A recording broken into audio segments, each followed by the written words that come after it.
Jangan.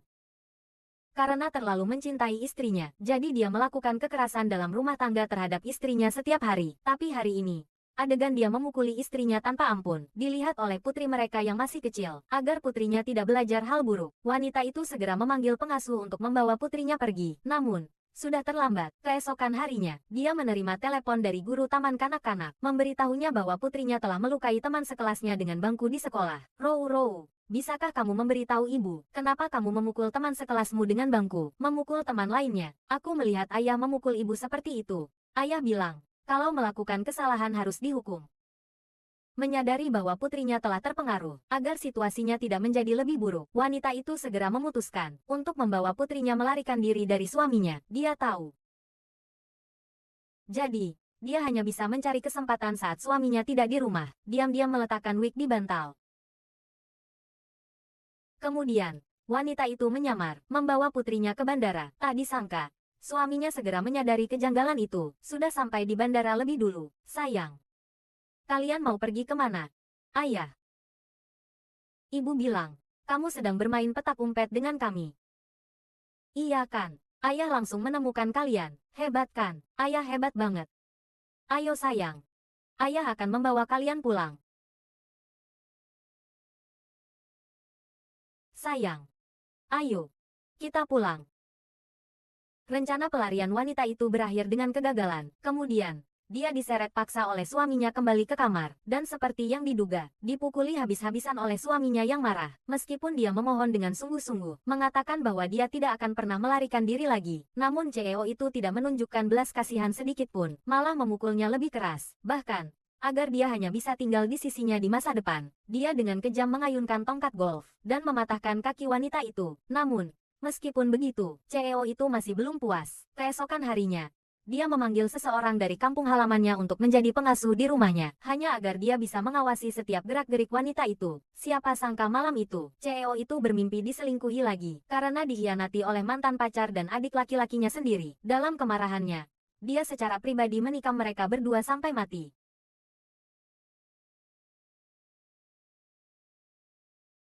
Kamu mimpi buruk ya?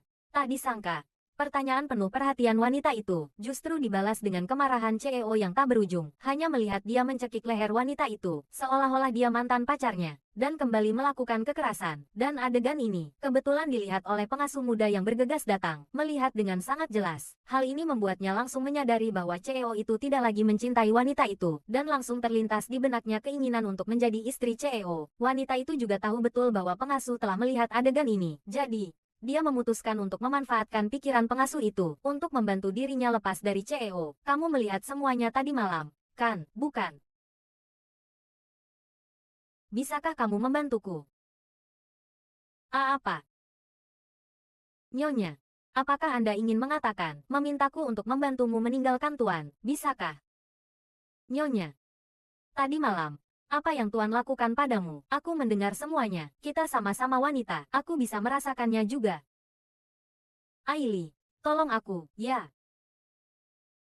Tunggu sebentar.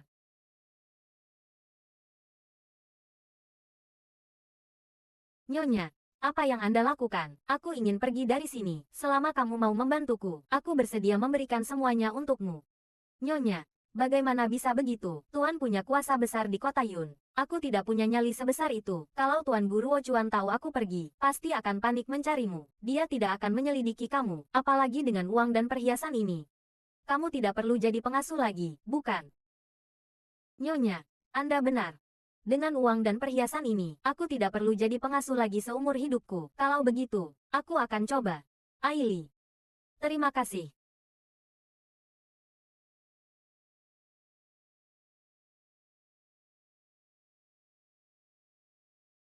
Terima kasih. Aili, Nyonya, jangan bicara lagi. Nyonya, sekarang aku akan membawamu pergi.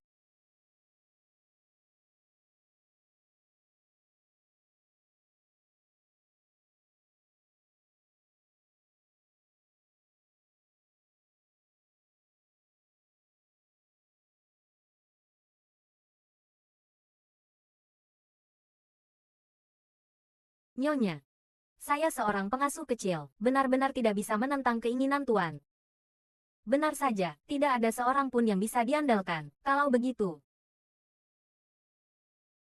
apa yang kamu lakukan, Nyonya? Lepaskan aku.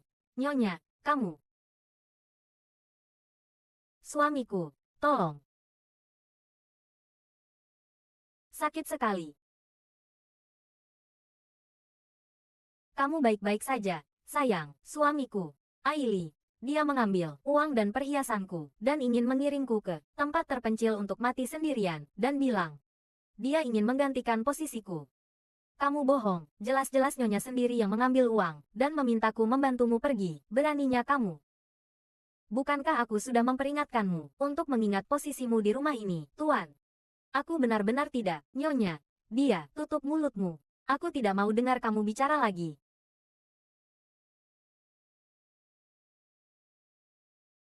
Aili. Kalau begitu jangan pergi. Sayang. Sudah bekerja keras seharian, kamu jangan masak sendiri lagi. Suruh saja Aili yang masak. Tidak bisa. Ini sup yang baru saja ku pelajari. Aku harus memasaknya untukmu. Kamu istirahat dulu. Aku akan memberitahumu kalau sudah selesai. Baiklah. Kalau begitu, kamu yang repot ya.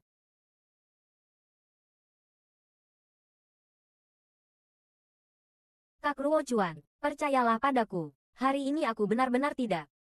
Aku percaya padamu. Sebagai hadiah.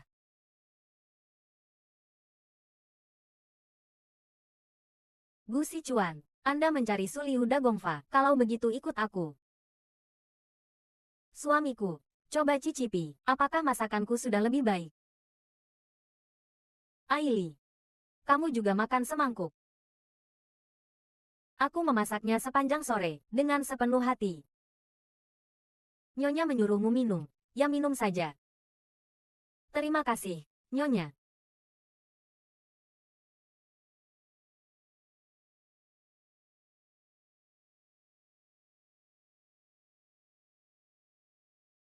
Enak. Enak sekali. Terima kasih, Nyonya. Baguslah kalau kamu suka. Tidak sia-sia kita, sibuk sepanjang sore.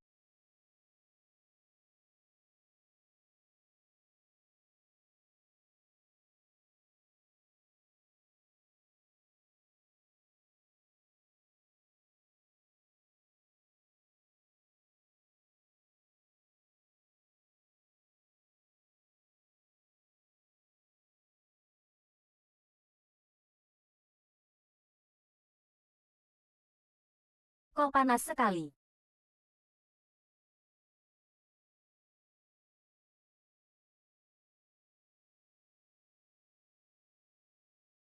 Kak Ruo Chuan. Kenapa kamu di sini? Kak Ruo Chuan. Aku kepanasan. Kak Ruo Chuan. Aku menginginkanmu.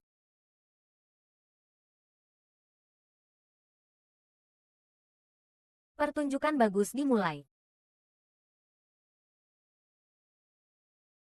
Aili.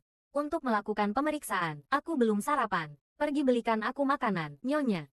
Bagaimana bisa Anda sendirian di rumah sakit? Kakiku sudah patah. Kamu masih khawatir aku akan kabur. Bagaimana? Sekhawatir itukah kamu kalau aku kabur? Kalau kamu bisa kabur, aku malah senang. Aku takutnya kamu tidak bisa kabur. Nanti Tuan Guru Ocuan pasti akan menyalahkanku lagi. Aula. Aku akan membelikanmu makanan.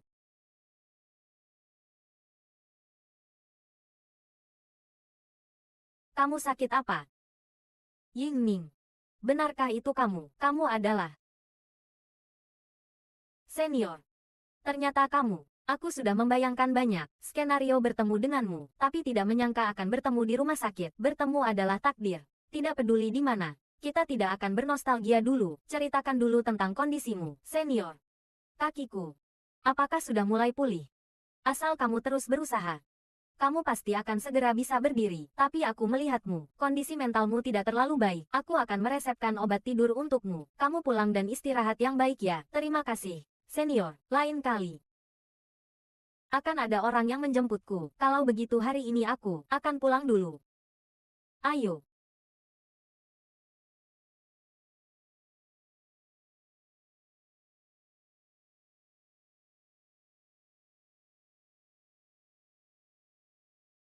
Aili, kamu urus urusanmu saja. Aku akan membuka pintu.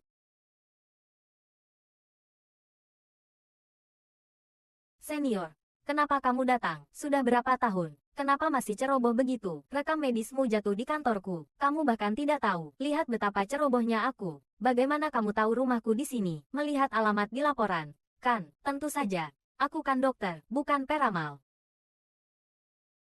Kapan bisa mengubah kebiasaan burukmu ini? Benar-benar, semuanya dijatuhkan. Sudahlah, rekam medisnya sudah kubawa. Aku pergi dulu ya. Tidak mau masuk dulu. Tidak. Terima kasih. Aku masih ada kerjaan. Aku pergi dulu ya. Dadah.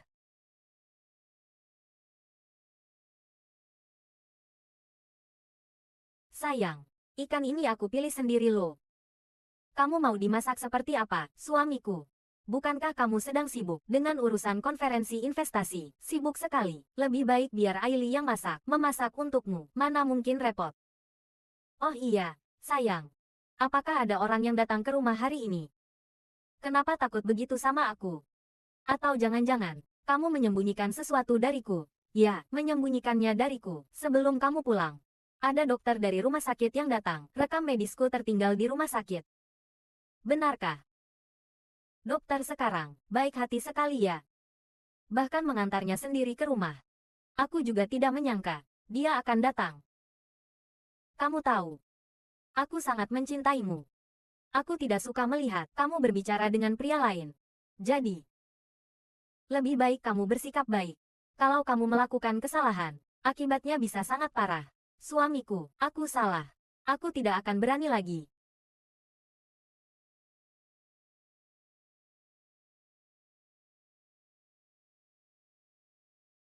Suamiku, aku sedang menstruasi. Kalau memang tidak bisa, kamu mandi air dingin saja. Oke. Aku mau mandi. Kamu istirahat saja.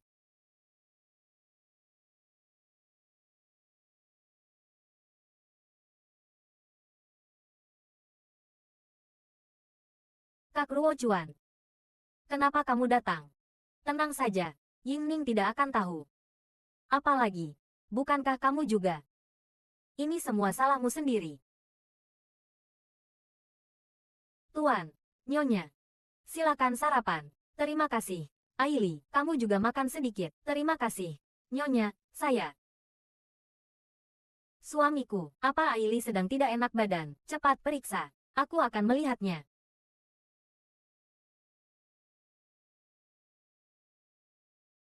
Ada apa? Jangan-jangan kamu beneran. Bagaimana? Kamu takut aku hamil? Aili, katakan yang sebenarnya padaku. Apa kamu hamil? Mana aku tahu, ini juga pertama kalinya aku mengalami ini. Besok pergi ke rumah sakit untuk memeriksaku. Kalau memang hamil, gugurkan saja. Guru Ocuan. Kamu, suamiku. Bagaimana keadaan Aili? Parah tidak? Perlu ke rumah sakit tidak? Suamiku, aku kasih tahu kamu. Masalah ini tidak bisa dinegosiasikan. Masalah ini tidak boleh diketahui Yingning. Kalau tidak, aku tidak akan memaafkanmu.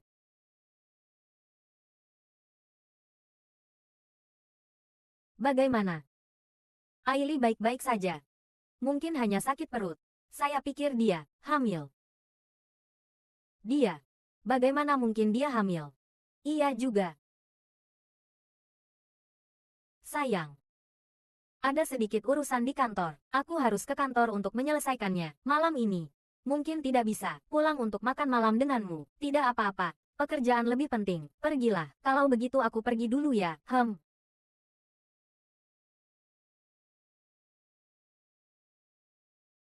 Nyonya. Aku merasa sedikit tidak enak badan. Ingin pergi ke rumah sakit untuk diperiksa. Kalau begitu cepat pergilah. Aku bisa sendiri. Kalau begitu jangan jalan-jalan sembarangan ya. Tunggu aku pulang. Baik. Aku janji. Kesempatan. Akhirnya datang juga.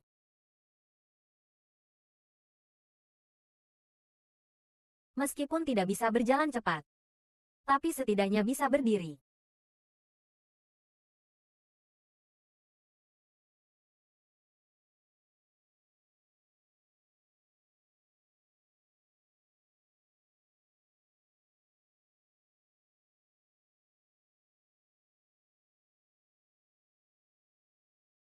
Rou, tunggu ibu sendiri, menyelesaikan semua ini.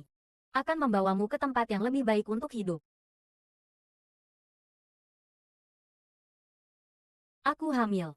Aku benar-benar hamil. Aku benar-benar hamil, anak Guru Ocuan, Guru Ocuan. Sekarang aku tidak hanya punya bukti untuk melawanmu, sekarang juga hamil anakmu. Aku ingin lihat. Kamu akan melakukan apa padaku? Maaf. Maaf. Aku menabrakmu. Untung kamu tidak apa-apa, anak di perutku. Kalau tidak, kamu akan menyesal. Aili hamil.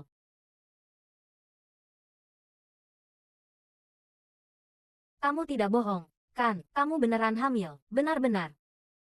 Aku benar-benar punya anak kita, Ruo Chuan. Sekarang aku punya anak kita, kamu mau menempatkanku di mana? Pelankan suaramu, jangan sampai Yingning dengar. Aili. Aku tahu kamu mencintaiku, tapi situasi kita sekarang bukan waktunya untuk punya anak. Lebih baik, Guru Ocuan. Di perutku ada anak kandungmu. Masa anak di dalam perutku tidak lebih baik dari Gui Roshi, bocah perempuan itu? Aku tidak peduli. Anak ini, aku pasti akan melahirkannya. Kalau kamu tidak setuju, aku akan melawanmu. Dan menceritakan kejadian tahun itu pada Yingning. Aku hanya bercanda denganmu. Kau tiba-tiba marah. Aku tahu kok. Kamu tidak akan setega itu.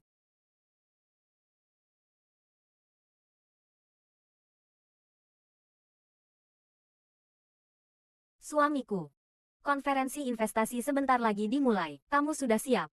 Tentu saja. Sayang, kamu pahlawan besar kali ini. Untung ada kamu, memanggil Wan King untuk membantu. Konferensi investasi kita kali ini pasti akan sangat meriah. Baiklah. Semoga sukses. Suamiku, waktunya mepet. Kamu makan sarapan dulu. Aku akan membuka pintu.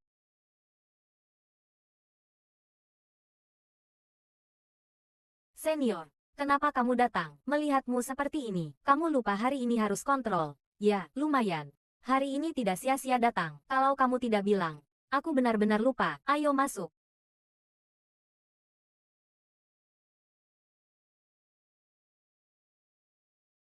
Halo. Saya Guru Ocuan, suami Yingning. Halo, saya Yu Jinan. Sering dengar Yingning cerita tentangmu. Bilang dia menikah dengan suami yang baik. Akhirnya bisa bertemu hari ini, istriku. Bilang begitu padamu, Tuan Yu. Silakan masuk dan bicara. Bagaimana kaki istriku? Kedua kaki Yingning, untuk saat ini dia belum bisa berjalan, masih perlu istirahat beberapa lama, baru bisa melakukan rehabilitasi. Perkiraan konservatif, butuh waktu sekitar 1 tahun untuk bisa berjalan mandiri. Sayang. Semua ini karena kecerobohanku, kamu tidak akan menyalahkanku. Kan, bagaimana mungkin? Suamiku, ini semua karena kecerobohanku, ini bukan salahmu. Waktunya sudah tidak pagi lagi, aku pergi ke rumah sakit dulu. Iya, kerjaan penting. Lain kali aku yang traktir, aku tidak akan menahanmu hari ini. Terima kasih. Suamiku. Aku tidak tahu dia akan datang. Jangan marah. Sayang. Lebih baik kamu nurut saja. Lagi pula, orang tuamu dan putrimu. Bagimu. Sangat penting, kan?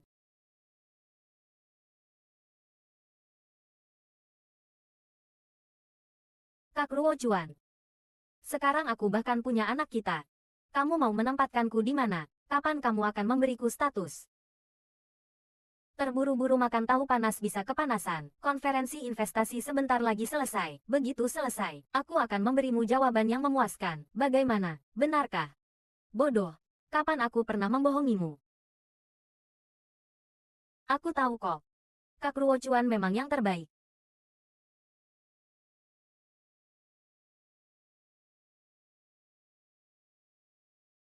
Nyonya akhir-akhir ini santai sekali ya. Aku lihat nasib Nyonya.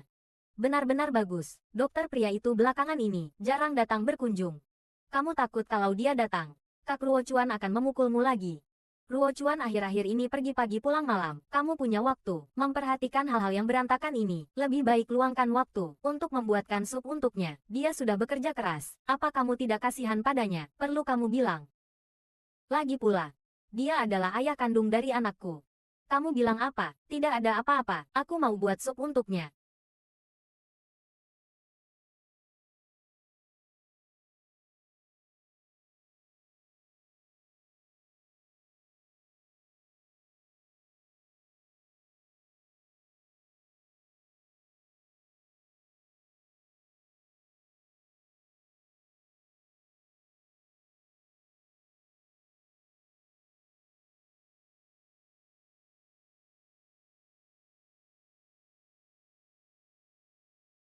Aili. Aili, kamu ngantuk. Aili. Guru Ocuan. Hari ini aku akan membuat semua orang melihat sisi terburukmu.